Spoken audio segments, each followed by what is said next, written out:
I have this random creepy smile on my face.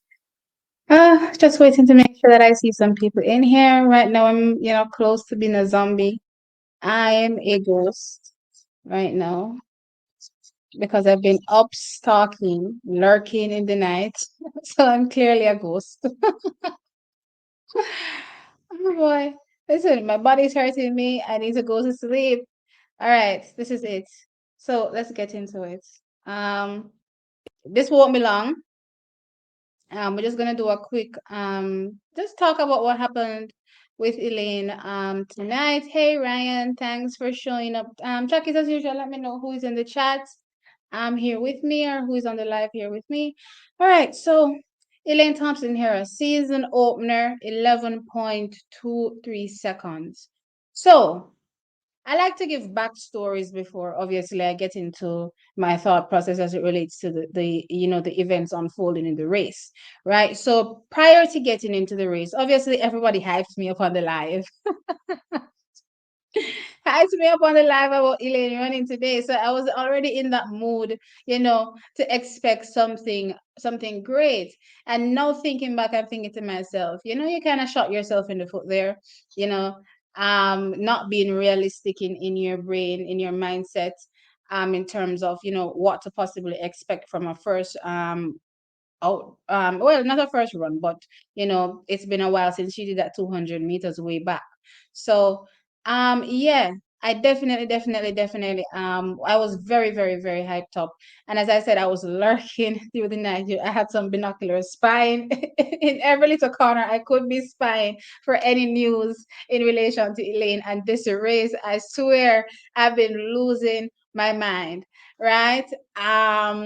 So lurking, as I said, waiting. I kept refreshing the result sheet, refreshing. And you know how that Jamaica result page go. Them take 10 years to upload the stats. It's the most ridiculous thing. Can I tell you how much I hate that page? But anyway, so I kept refreshing.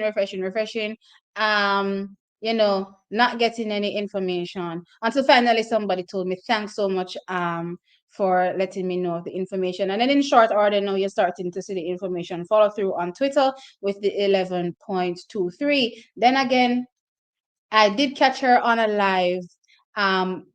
No, before I get to that, as I said, I was lurking on Twitter and I saw some a post about her, doing her warm up.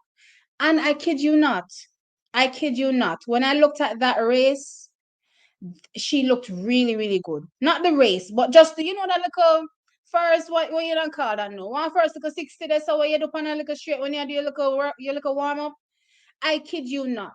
If I could show that race right here, right now, I kid you not, nobody would be of the opinion or the view that she looked bad in that race. You know what I mean? So when I saw that, I'm like, okay, she's giving me something. She's gonna give me something. All right.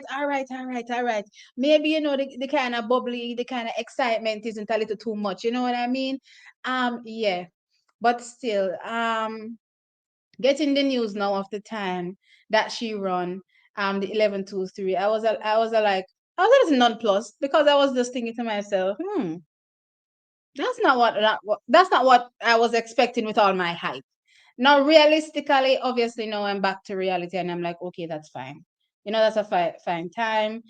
She said, as for a bloat, it was fine. She was even saying on the live that as it relates to world championship years, there's some kind of like a devil that's always bothering her during that time, so things are always going bad during this time of the year when it's a world championship year. However, she's here because she believes she can do it. That's the reason she turned up today. She believes that she will be on target come what's it, trials. So this was a good little blowout for her. When it comes to the actual race now, because I'm looking back again to the blowout that I saw, not the blowout would be considered the race, the warm up, sorry, the warm up that I saw versus the race. I have to tell you, it's two different things. I have to be wondering, it's too much things. it's too different. It's two different things that I was seeing. So part of me is kind of thinking into myself if she kind of held back a bit. But you see, because of how Elaine runs, you can never really tell what is going on with Elaine. You know what I mean? Today she'll come out and run 11:3. She did that which year? I swear to you, she did that must be in 2021, right? And then the next time she came out and run, she was in the tens. So I'm just thinking to myself, should I be chalking it up as one of these moments where, by the next time I see her, we'll be seeing her where I want to see her, kind of thing. But then the opposite can happen, obviously, where, this 11-2 may not, drop down to anything remotely close to what we're hoping to see from her. So that there's that in my mind as well when it comes to Elaine. But you know what? As a true lover of the sport, as a true supporter of Elaine Thompson Herah, as just a true supporter of Jamaican athletics, when our athletes show up to run, we show up to support. You know what I mean? And regardless of whatever I'm seeing right now, yes, I'm hoping that it would be better, but being realistic, I'm like, okay, fine, let's just take it. It's a base. Let's start from there and just keep working. You know what I mean? Let's keep working. The only way from down track is up. As supporters of track and field, so lovers of the sport, we have to show up. We have to show up for our athletes, regardless of the times that they're running. Sometimes it won't be the best, and we just have to turn up. So I turned up tonight. If this was the old me, I'm telling you, I would have gone. I would have gone and hidden away, and you would not have seen me for I don't know when. But I realize I'm actually evolving. The longer I stay on this platform, I'm actually evolving with the sport as well and becoming more understanding and more appreciative of our athletes. So yeah, the run 11.23, she looked good in typical Elaine fashion. The issue that I'm having in my brain is it's 2 weeks. 2 weeks. What can we possibly see in 2 weeks, or what can possibly change in 2 weeks? That's the reality that I'm facing right now. And you're watching me go through all of these emotions. Maybe by tomorrow morning I'll digest everything and start to think about it some more. But no, I'm just thinking, okay, she has 2 weeks.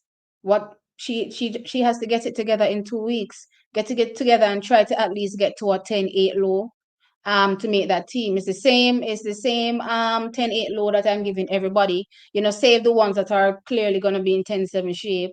It's the same 10-8 low that I'm giving everybody that I'm giving Elaine right now based on this 11-2-3. She has to get there. Can she get there? It's possible. I'm not giving up on her. She's not giving up on herself. She turned up today. She said something along the lines of, if she wasn't gonna be running, she would not turn up.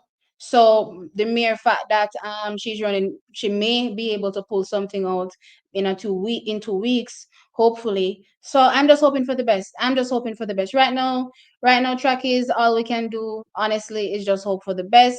11-2-3, 2 weeks away from trials. That's the reality that we're faced with. If I got this 11-2-3 maybe a month ago, maybe I wouldn't be this stressed out. But we're literally 2 weeks away from trials. So I'm definitely 100%, as a matter of fact, it's less than 2 weeks. That's 12 days. Um, so I'm definitely stressed. But again, I'm remaining positive. I'm being supportive. I'm here. We're behind you, Elaine. So let's see what happens in the days or weeks to come.